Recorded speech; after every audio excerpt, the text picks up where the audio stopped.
السلام علیکم ناظرین، میں محمد اسلم حسین سیاست کی خبروں میں آپ سب کا استقبال کرتا ہوں۔ مرکز کو نشانہ تنقید بناتے ہوئے سابق وزیر اعظم ڈاکٹر منموہن سنگھ نے کہا کہ ملک میں بے روزگاری کافی بڑھ گئی ہے اور غیر رسمی شعبے کی حالت خراب ہو چکی ہے۔ اس کے لیے انہوں نے بی جے پی حکومت کے 2016 کے بے سوچے سمجھے نوٹ بندی فیصلے کو مورد الزام ٹھہرایا۔ انہوں نے مرکزی حکومت پر تنقید کی وہ ریاستوں سے مشاورت نہیں کر رہی ہے۔ راجیو گاندھی انسٹی ٹیوٹ آف ڈیولپمنٹ اسٹڈیز کے زیر اہتمام کیرالہ میں جہاں اسمبلی الیکشن ہونے والے ہیں، ورچوئل آن لائن کانفرنس خطاب میں ڈاکٹر منموہن سنگھ نے کہا کہ مرکزی حکومت اور آر بی آئی قرض بحران سے نمٹنے جو عارضی اقدامات کر رہے ہیں وہ ہمیں بیوقوف نہیں بنا سکتے۔ انہوں نے کہا کہ بہت بڑا معاشی بحران درپیش ہے جو چھوٹے اور متوسط شعبے پر اثر انداز ہو سکتا ہے۔ سینئر کانگریس لیڈر پرینکا گاندھی نے کہا کہ اگر ان کی پارٹی آسام میں برسر اقتدار آتی ہے تو وہ ریاست میں سی اے اے کو بے اثر کرنے کے لیے ایک نیا قانون لائے گی۔ پرینکا گاندھی نے تیز پور میں ایک جلسے سے خطاب کرتے ہوئے 5 ضمانتوں کی اسکیم کا اعلان کیا اور کہا کہ ان کی پارٹی شمال مشرقی ریاست میں تشکیل حکومت کا موقع ملنے پر تمام گھروں کو 2000 روپے ماہانہ وظیفہ جاری کرے گی اور تمام گھروں کے لیے 200 یونٹ مفت بجلی فراہم کرے گی۔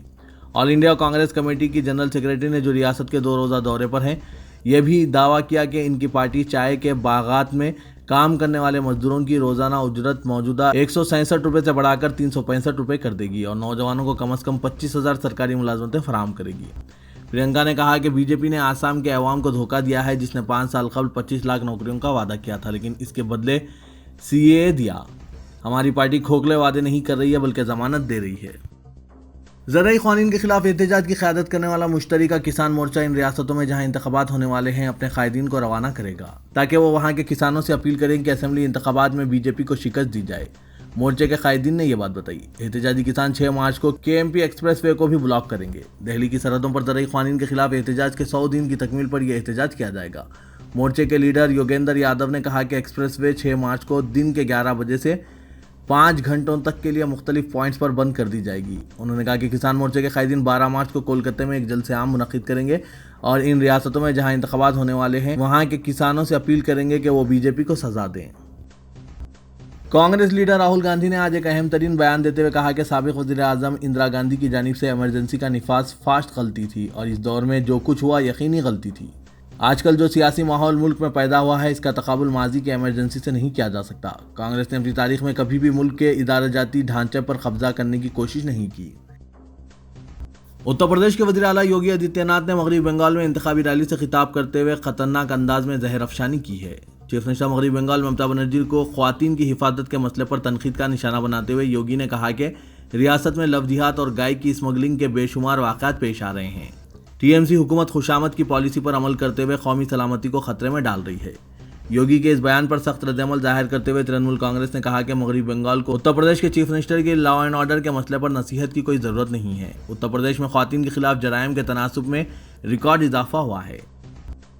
وزیر اعظم نریندر مودی نے آج کہا کہ ہندوستان 2023 تک بندرگاہوں کی ترقی پر تقریباً $82 بلین خرچ کرے گا۔ انہوں نے بتایا کہ سمندری شعبے میں صاف و قابل تجدید توانائی کے ذرائع میں بھی ہندوستان کی حصہ داری میں بھی اضافہ ہوا ہے۔ وزیر اعظم نے کہا کہ آبی راستوں اور سیاحت کی ترقی کے ذریعے ہندوستان کی معیشت کو مزید مستحکم بنایا جائے گا۔ وزیر اعظم نے سمندری شعبے میں ملک کو خود انحصار بنانے پر زور دیتے ہوئے کہا ہے کہ عظیم ساحلی علاقوں کی وجہ سے سمندری پیداوار کے شعبے میں ترقی کے وسیع امکانات ہیں، اس لیے پوری صلاحیت سے ان کا استعمال کرنے کی اشد ضرورت ہے۔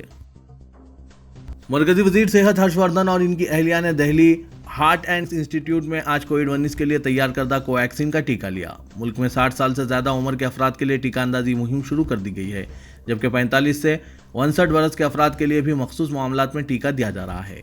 وزیر صحت کی اہلیہ نے سب سے پہلے ٹیکہ لیا جس کے بعد ہرش وردھن کو ٹیکہ دیا گیا۔ انہوں نے خانگی دواخانے میں ٹیکہ لیا اور ہر ایک ٹیکے کے لیے 250 روپے ادا کیے۔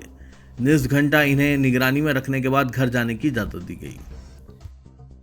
گجرات کے بلدی انتخابات کے نتائج جو منگل کی شام تک موصول ہوئے، اس کے مطابق کل ہند مجلس اتحاد المسلمین نے احمد آباد میونسپل کارپوریشن کے بشمول گودھرا، موڈاسا اور بھروچ میونسپل کارپوریشن میں جملہ 24 کارپوریٹرز کی نشستوں پر کامیابی حاصل کر لی ہے۔ گجرات میں مجلس کے صدر صابر کابلی والا نے گودھرا، موڈاسا اور بھروچ میونسپل کارپوریشنز کے نتائج میں کامیابی پر اللہ کا شکر ادا کرتے ہوئے اسے مجلس کے احیاء کے جشن کی تقاریب کا خوبصورت تحفہ قرار دیا اور اسد الدین اویسی صدر مجلس اتحاد المسلمین و رکن پارلیمنٹ حیدرآباد کو مبارکباد پیش کی۔ گجرات بلدی انتخابات کے نتائج سامنے آ گئے ہیں۔